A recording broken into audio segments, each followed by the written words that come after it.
Donald Trump ऐसा क्यों करते हैं?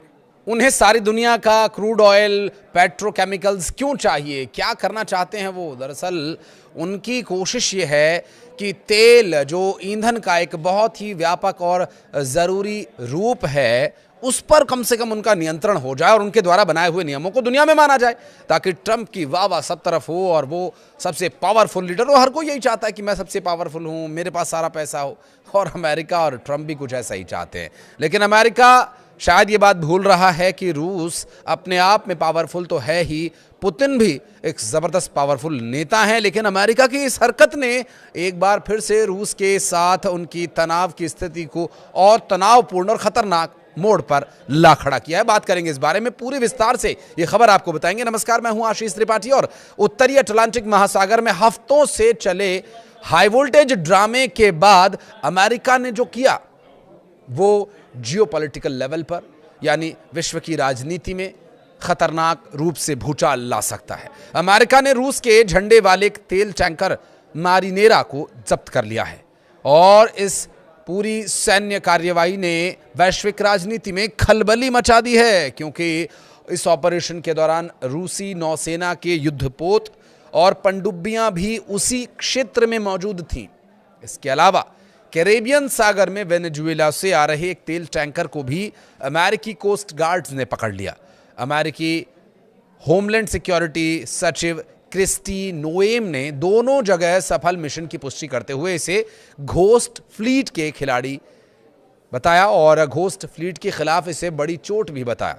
उनके मुताबिक अमेरिकी तटरक्षक बल ने 2 बेहद सटीक और समन्वित ऑपरेशंस चलाए, जिसमें पहला टैंकर मोटर टैंकर बेला 1 उत्तरी अटलांटिक में पकड़ा गया, जबकि दूसरा tanker motor tanker Sophia Caribbean सागर के अंतर्राष्ट्रीय जल क्षेत्र में जब्त किया गया। ये दोनों जहाज या तो हाल ही में वेनेजुएला में खड़े थे या प्रतिबंधित तेल लेकर के वहां की ओर जा रहे थे।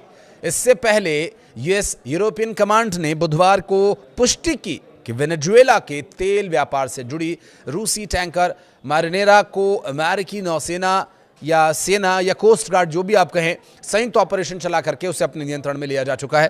फेडरल कोर्ट के वारंट के आधार पर की गई ये कार्रवाई प्रतिबंधों के उल्लंघन के आरोप में है।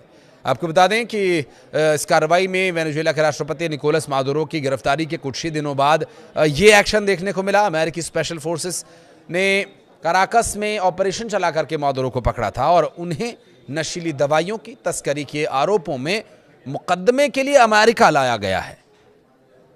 पुतिन पर क्या मुकदमा चलाएंगे? वो जो नियम आपने बनाए हैं अपनी मर्जी से। वेनेजुएला के वरिष्ठ अधिकारियों ने इसे अपहरण करार देते हुए कहा कि अमेरिका वेनेजुएला के विशाल तेल भंडारों को हड़पने की साजिश रच रहा है। तो क्या गलत कहा? हाल के वर्षों में यह बहुत कम देखा गया है कि अमेरिकी सेना ने रूसी झंडे वाले किसी वाणिज्यिक जहाज को इस तरह से समुद्र के बीच में जब्त किया हो। उन्हें भी डर है कि रूस, जो कि पुतिन के नेतृत्व में सालों से चल रहा है और पावरफुल तो वो है ही, और ख़ुद पुतिन भी पावरफुल है। ऐसे में जानकारों का मानना यह है कि इस घटना के बाद रूस की ओर से कड़ी प्रतिक्रिया आएगी और स्वाभाविक है यूक्रेन और वेनेजुएला के मोर्चे पर जारी तनातनी और अधिक हिंसक भी हो सकती है।